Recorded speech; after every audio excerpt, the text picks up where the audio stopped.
Episode की शुरुआत एक बेहद रहस्यमयी दृश्य से होती है। हम देखते हैं कि शेरलॉक एक जेल की कोठरी में बैठा हुआ है। उसके चेहरे पर थकान और निराशा साफ दिखाई देती है। उसी समय उसे एक सपना आता है जिसमें उसे अपने बचपन का एक दर्दनाक पल याद आता है। ये वही दिन था जब उसकी छोटी बहन बीट्रिस की मौत हो गई थी। ये घटना शेरलॉक के दिल पर बहुत गहरा असर छोड़ चुकी है और आज भी उसके मन में उस दिन की यादें जिंदा हैं। कुछ देर बाद शेरलॉक की नींद टूटती है और हम देखते हैं कि उसका बड़ा भाई माइक्रॉफ्ट होम्स उसे जेल से छुड़ाने आता है। माइक्रॉफ्ट ब्रिटिश सरकार में एक महत्वपूर्ण पद पर काम करता है और अक्सर अपने छोटे भाई की मुसीबतों को संभालता रहता है। ऐसा लगता है कि शेरलॉक का जेल जाना कोई नई बात नहीं है। माइक्रॉफ्ट हमेशा की तरह उसे बाहर निकालता है और समझाता है कि अगर वह अपनी जिंदगी को सही दिशा में नहीं ले गया तो उसका भविष्य खतरे में पड़ सकता है।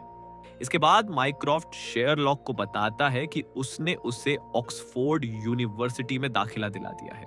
माइक्रॉफ्ट को उम्मीद है कि नई जगह और नई पढ़ाई शायद शेरलॉक की जिंदगी को बदल दे, लेकिन इससे पहले वह शेरलॉक को उनकी मां कॉर्डेलिया होम्स से मिलाने ले जाता है। कॉर्डेलिया एक खास देखभाल वाले स्थान में रहती है क्योंकि अपनी बेटी पीट्रिस की मौत के बाद उनका मानसिक संतुलन कमजोर हो गया है। जब शेरलॉक उनसे मिलता है तो वह उससे एक वादा करवाती है कि वह अब और मुसीबतों में नहीं पड़ेगा और अपनी जिंदगी को बेहतर बनाने की कोशिश करेगा। यह पल शेरलॉक के लिए भावनात्मक होता है क्योंकि वह अपनी मां को दुखी नहीं देखना चाहता। इसके बाद दोनों भाई ऑक्सफोर्ड की ओर रवाना हो जाते हैं, लेकिन वहां पहुंचकर शेरलॉक को एक चौंकाने वाली बात पता चलती है।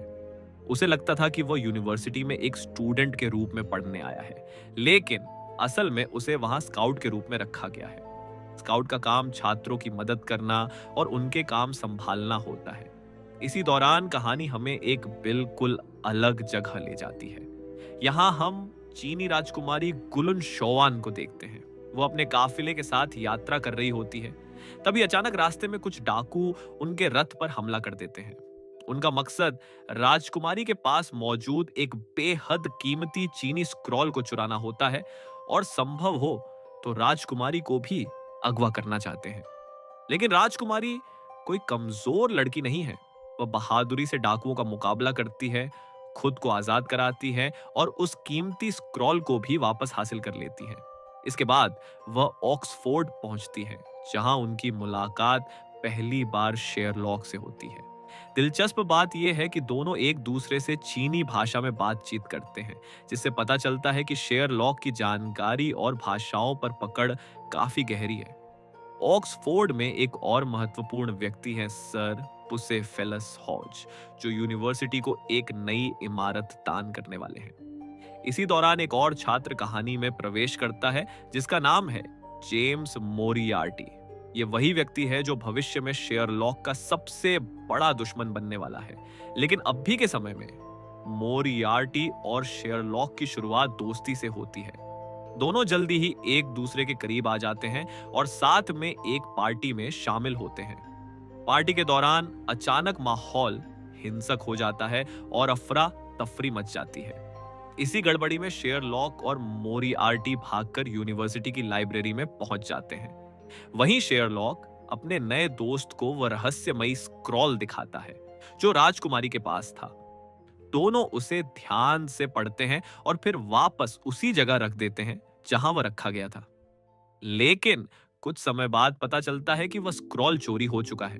अब मामला गंभीर हो जाता है। लगभग आधे घंटे बाद शेरलॉक खुद एक बड़ी मुसीबत में फंस जाता है क्योंकि उस पर ही स्क्रॉल चोरी करने का आरोप लग जाता है। शेरलॉक अपने भाई माइक्रॉफ्ट को समझाने की कोशिश करता है कि वह निर्दोष है और उसे असली चोर को पकड़ने का मौका दिया जाना चाहिए। राजकुमारी भी उसे सवाल पूछती हैं और शेरलॉक अपनी बातों से उन्हें यकीन दिला देता है कि उसने चोरी नहीं की। इसके बाद शेरलॉक और मोरियार्टी एक संदिग्ध व्यक्ति का पीछा करते हैं जिसके पास एक ऐसा बैग होता है जो बिल्कुल उसी केस जैसा दिखता है जिसमें स्क्रॉल रखा गया था। लेकिन जब वे करीब से देखते हैं तो उन्हें पता चलता है कि वो असली स्क्रॉल नहीं है। शेरलॉक को अचानक एहसास होता है कि लाइब्रेरी में जो चोरी हुई थी वह असल में एक ध्यान भटकाने वाली चाल थी। असली योजना कुछ और ही थी। जल्द ही उन्हें पता चलता है कि उस चोर ने यूनिवर्सिटी की नई इमारत में एक बम लगा दिया है।